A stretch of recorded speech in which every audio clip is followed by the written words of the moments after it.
class we are going to talk about future indefinite tense. But class शुरू करने से पहले अगर अभी तक आप लोगों ने मेरे चैनल को सब्सक्राइब नहीं किया तो प्लीज़ सब्सक्राइब के बटन पर क्लिक कर दें। अगर आपको मेरी वीडियोस पसंद आ रही हैं और अगर आप इनसे कुछ सीख रहे हैं तो प्लीज़ लाइक एंड शेयर के बटन पर क्लिक कीजिए। और अगर आपको कोई इशू हो रहा है, कोई मसला हो रहा है, कोई कन्फ्यूजन हो रहा है तो प्लीज़ आप लोग कमेंट्स बॉक्स में जाके कमेंट्स कर सकते हैं। इंशाल्लाह मैं आपका जो भी कन्फ्यूजन होगा आपका क्लियर करूँगा। तो चलें गाइस, स्टार्ट करते हैं आज की हमारी क्लास। स्टूडेंट्स, हम बात करने जा रहे हैं फ्यूचर इंडेफिनिट की। सो फ्यूचर इंडेफिनिट के हवाले से सबसे पहले इसकी डेफिनेशन को समझते हैं। तो इसकी डेफिनेशन है आने वाले वक्त में आप जो कुछ भी करेंगे, आने वाले वक्त में आप जो कुछ भी करेंगे वो फ्यूचर इंडेफिनिट है। चाहे वो काम आप 5 मिनट बाद करेंगे, चाहे आप 10 दिन बाद करेंगे, चाहे आप 10 साल बाद करेंगे, ठीक है। बस इतना जहन में रखना है कि आने वाले वक्त में आप जो कुछ भी करेंगे, ठीक है, वो क्या है? Future indefinite. What is that? That is future indefinite tense.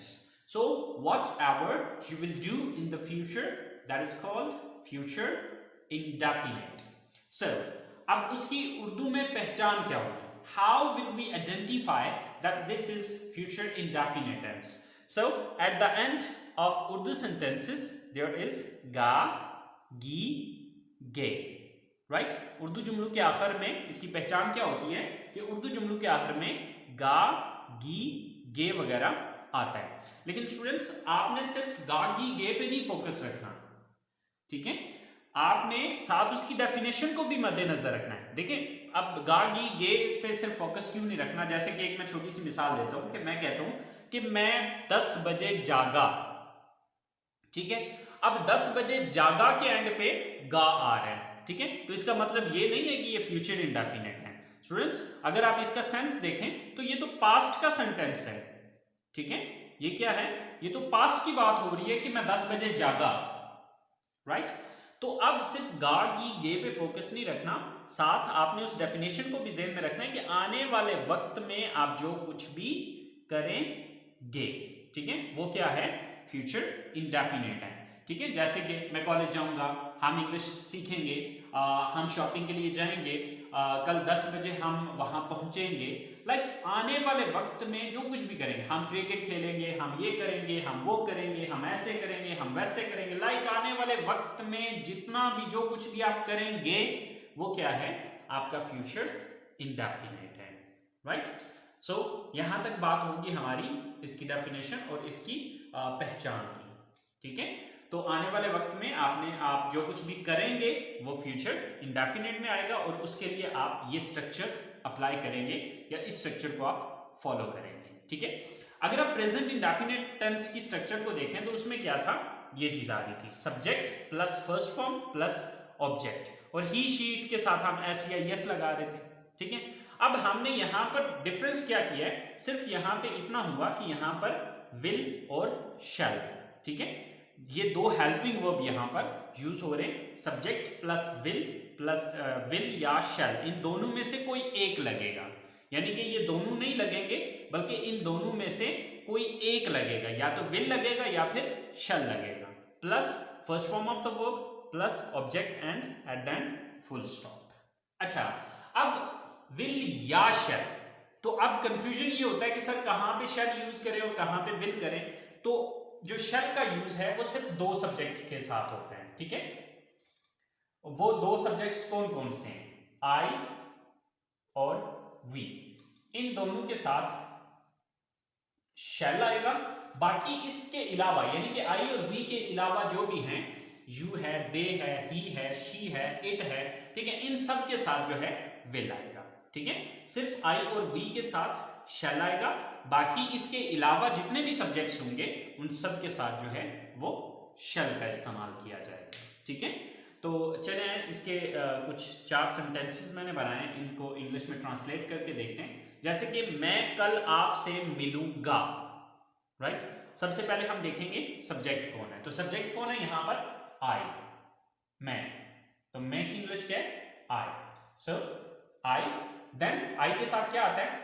यानी कि विल और शैल में से चूज करना है तो क्या आएगा, शैल, आई शैल, right.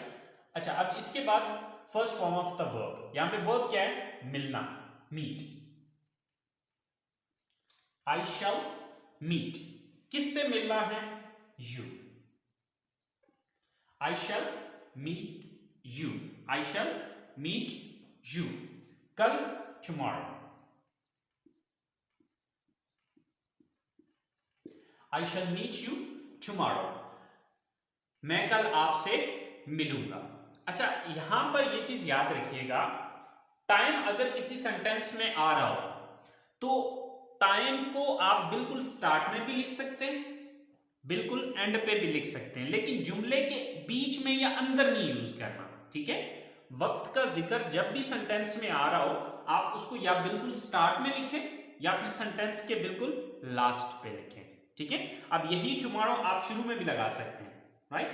So tomorrow I shall meet you, right, या फिर I shall meet you tomorrow. So in both condition this is correct, right. So next sentence है हमारे पास, वो जनवरी में पाकिस्तान वापस आएंगे। सो सब्जेक्ट कौन है, वो, दे। अब चूंकि सब्जेक्ट दे है तो दे के साथ शैल नहीं आएगा बल्कि विल आएगा, they will, they will. Then first form of the verb, verb क्या है यहां पे, वापस आएंगे, यानी कि काम क्या करेंगे, वापस आएंगे। तो वापस आना की इंग्लिश क्या है, come back. So they will come back, they will come back. कहां आएंगे वापस, ऑब्जेक्ट क्या है, पाकिस्तान, इन Pakistan, they will come back in Pakistan. कब आएंगे, अब देखिए यहां पर भी वक्त आ गया है, ठीक है। जनवरी जो है ये टाइम है, राइट। तो अब इन जनवरी अगर आप शुरू में लगाते तब भी सही था, अगर हम इसको लास्ट पे लगा रहे हैं तब भी सही है। सो इन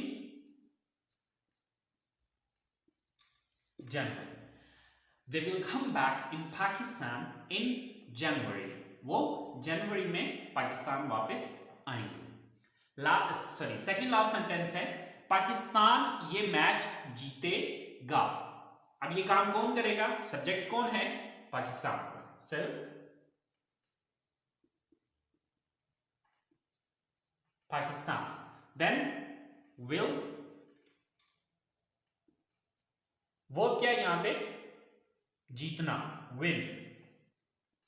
सिर्फ पाकिस्तान विल विन, क्या चीज जीतेगा, ये मैच, दिस मैच। सिर्फ Pakistan will win this match, Pakistan ये मैच जीतेगा। लास्ट सेंटेंस है हमारे पास, हम अगले साल अपना बिजनेस शुरू करेंगे। सिर्फ सब्जेक्ट कौन है, हम, वी। देन वी के साथ क्योंकि शैल आएगा तो विल शैल दोनों में से चूज करना है, सो शैल, वी शैल। वर्ब क्या है यहां पे, शुरू करना, स्टार्ट, वी शैल स्टार्ट। अपना बिजनेस शुरू यानी कि क्या करना है, ऑब्जेक्ट क्या है, अपना business, we shall start our own business. अच्छा, आउन ना भी लगाए तो कोई बात नहीं, जस्ट अर भी लगा लिया तो सही है, our business, we shall start our business, अगले साल। अब ये वक्त आ गया तो इसको लास्ट पे, तो अब नेक्स्ट ईयर जो है अगला साल, तो नेक्स्ट ईयर आप स्टार्ट में भी लगाते तब भी ये सेंटेंस सही था। So we shall start our business next year, so we shall start our business next year, कि हम अगले साल अपना बिजनेस शुरू करेंगे। सो स्टूडेंट्स, ये फ्यूचर इंडेफिनिट टेंस के पॉजिटिव सेंटेंसेस हैं। आई होप आपको पॉजिटिव सेंटेंसेस की समझ आ गई होगी। तो चलें अब हम बात करते हैं इसके नेगेटिव सेंटेंसेस की। सो स्टूडेंट्स, नेगेटिव सेंटेंस बनाने के लिए हम क्या करेंगे, सिंपल शैल और विल के बाद नॉट लगा देंगे। बस एक छोटा सा पॉइंट अपने जहन में रखें कि अगर किसी सेंटेंस के अंदर हेल्पिंग वर्ब मौजूद हो तो आप पहले हेल्पिंग वर्ब के बाद नॉट लगा दें, ठीक है। तो अब देखें कि जब हम प्रेजेंट इंडेफिनिट या पास्ट इंडेफिनिट सेंटेंस को डिस्कस कर रहे थे तो वहां पे हेल्पिंग वर्ब नहीं आ रहा था, सीधा फर्स्ट फॉर्म या सेकंड फॉर्म आ रही थी, ठीक है। Subject plus first form, subject plus second form. तो वहां पे फिर हमने क्या किया, डू नॉट, डज नॉट या फिर डिड नॉट लगाया था। लेकिन यहां पर डू नॉट या डज नॉट या डिड नॉट वगैरह नहीं लगेगा, क्योंकि यहां पर शैल और विल ऑलरेडी हमारे पास हेल्पिंग वर्ब मौजूद है, ठीक है। इस वजह से अब हम क्या करेंगे, शैल और विल के बाद नॉट लगा देंगे, plus first form plus object, यानी कि बाकी सारी स्ट्रक्चर वही है, फर्क सिर्फ इतना आया है कि शैल और विल के बाद हमने नॉट लगा दिया है, ठीक है। तो हमारे पास पहला सेंटेंस है नेगेटिव में, वो ये घर नहीं बेचेंगे। सो सब्जेक्ट कौन है, वो दे। देन क्योंकि दे के साथ शैल नहीं आएगा, विल आएगा,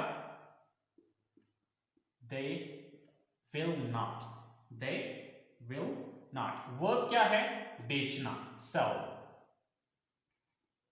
दे विल नॉट सेल, क्या चीज नहीं बेचेंगे, ये घर, दिस हाउस।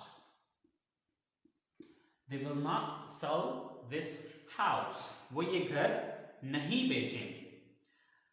सेकंड सेंटेंस है, सोनिया आपको इस बारे में नहीं बताएगी। सो सब्जेक्ट कौन है, Sonia.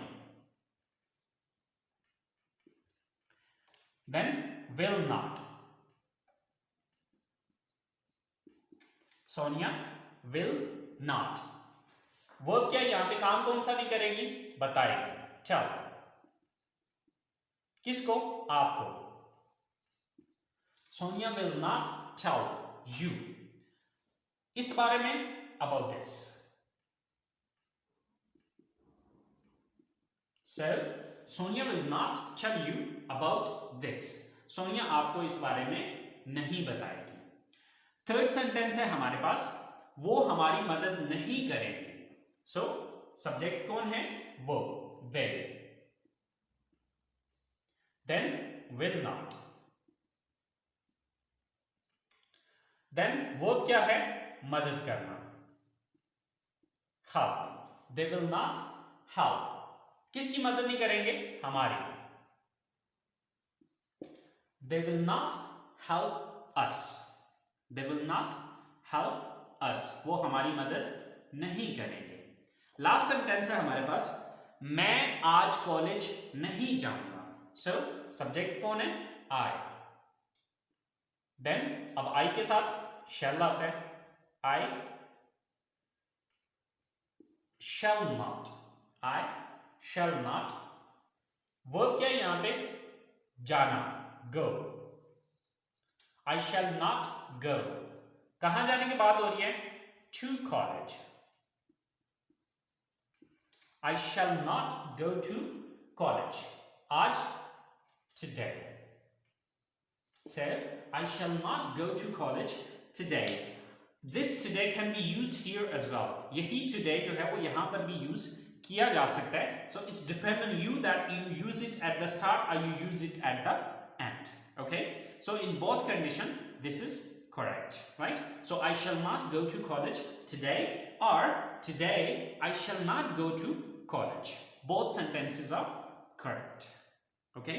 So these are your negative sentences. I hope so, students, you understand about the negative sentences, and let's talk about its interrogative sentences. And about interrogative sentences, you know better that how to make its interrogative sentences. तो students आपको already पता है कि आप interrogative कैसे बनाने हैं. अगर आपको मेरा वो रूल याद हो तो आप आसानी के साथ इसका इंट्रोगेटिव बना सकते हैं. अब रूल क्या था मैं दोबारा से बता देता हूँ. वो रूल ये था कि आपने ये देखना है कि नेगेटिव बनाते हुए किस लफ्ज के बाद आपने नॉट लगाया था. जिस लफ्ज के बाद आपने नॉट लगाया था उसी लफ्ज को उठा के सेंटेंस के शुरू में ले आए, ठीक है, तो वो इंट्रोगेटिव बन जाएगा. तो आप देखिए यहाँ पे हमने शैल और विल के बाद नॉट लगाया था, तो यही शैल और विल सेंटेंस के शुरू में आ जाएंगे तो ये इंट्रोगेटिव सेंटेंस बन जाएगा. तो चलिए देखते हैं इसके interrogative sentences. So students, interrogative sentences बनाने के लिए स्ट्रक्चर जो है वह first of all subject shall या will plus subject plus first form of the verb plus object and at the end there is a question mark. So हमारा सबसे पहला सेंटेंस है, क्या आप आज खरीदो फरोख्त के लिए जाओगे, यानी कि क्या आप आज शॉपिंग के लिए जाओगे। सो आप चूंकि सब्जेक्ट यू आ रहा है तो यू के साथ विल आता है, will then subject you, then verb क्या है, जाना, गो, विल यू गो। कहां जाने की बात हो रही है, खरीदो फरोख्त के लिए, for shopping, will you go for shopping. अच्छा, फॉर ना भी लगाएं तो देन तब भी ये सेंटेंस हमारा सही है, will you go shopping, will you go shopping आज, today, will you go shopping today, क्या आज आप शॉपिंग के लिए जाओगे। इसी तरह से सेकंड सेंटेंस है, वो कब अपना काम मुकम्मल करेंगे। अच्छा, अब यहां पर आपने ये चीज याद रखनी है कि कब जो है ये क्या है, ये एक क्वेश्चन वर्ड है। तो क्वेश्चन वर्ड वाले सेंटेंस का मैंने आपको क्या बताया था कि इसी स्ट्रक्चर के शुरू में सबसे पहले क्वेश्चन वर्ड की इंग्लिश लिखें, बाकी सारी स्ट्रक्चर यही रहेगी। तो वही चीज अभी हम करने जा रहे हैं कि कब जो है ये क्वेश्चन वर्ड है तो कब की इंग्लिश सबसे पहले आएगी, व्हेन। ठीक है, अब सब्जेक्ट कौन है, दे, तो आप दे के साथ विल आएगा तो पहले विल लगाना है, व्हेन विल, देन सब्जेक्ट कौन है, वो, दे, व्हेन विल दे। वर्ब क्या है यहां पे, मुकम्मल करना, complete, when will they complete अपना काम, there task, when will they complete their task, वो अपना टास्क कब कंप्लीट करेंगे। अब टास्क की जगह पे आप वर्क यूज करना चाह रहे हैं तो आप वर्क भी यूज कर सकते हैं, ओके, बट ज्यादा बेटर है कि टास्क का वर्ड यहां पर यूज किया जाए। सो when will they complete their task, वो अपना टास्क कब मुकम्मल करेंगे। सो लास्ट सेंटेंस है, वो कैसे वहां पहुंचेगी, okay. So here as well we are using question word, तो यहां पर भी कैसे जो है ये क्वेश्चन वर्ड है। सो अब कैसे की इंग्लिश सबसे पहले आएगी, कैसे की इंग्लिश क्या होती है, हाउ, देन विल, सब्जेक्ट कौन है, शी, यानी कि वो एक लड़की है ना, वो कैसे वहां पहुंचेगी, तो वो एक लड़की है। सो how will she, how will she. अब वर्ब क्या है यहां पे, काम क्या है, पहुंचना, रीच। अब रीच की जगह अगर आप अराइव का वर्ड यूज करना चाह रहे हैं, so that's also fine, right. So how will she reach, कहां पहुंचने की बात हो रही है, वहां, there. So how will she reach there, वो वहां पर कैसे पहुंचेगी। So students, these are interrogative sentences. So students, if you understand this structure, so by using this structure you can make thousands of sentences by yourself. Just the main thing is that you have to understand this structure. असल चीज ये है कि अगर आप इन structures को समझ जाते हैं तो फिर आपके लिए सेंटेंसेस को बनाना कोई प्रॉब्लम नहीं है, बशर्ते कि आपके पास वोकैबुलरी हो, ये अल्फाज मौजूद हो। ठीक है, आपको ये अल्फाज आते हों कि यार खरीदना की क्या इंग्लिश है, मुकम्मल करना की इंग्लिश क्या, लाइक ये वोकैबुलरी होगी तो तब आप फिर उस स्ट्रक्चर को फॉलो करते हुए सेंटेंस बना पाएंगे। सो स्टूडेंट्स, ये हमारा फ्यूचर इंडेफिनिट टेंस था। आई होप सो आपको ये सारी चीज़ क्लियर हो गई होगी। तो आज की क्लास को यहीं पे ख़त्म करते हैं। तो इंशाल्लाह ज़िंदगी रही तो अगली क्लास के साथ मुलाकात होगी आपसे। तब तक दुआओं में याद रखिएगा। अल्लाह हाफिज़।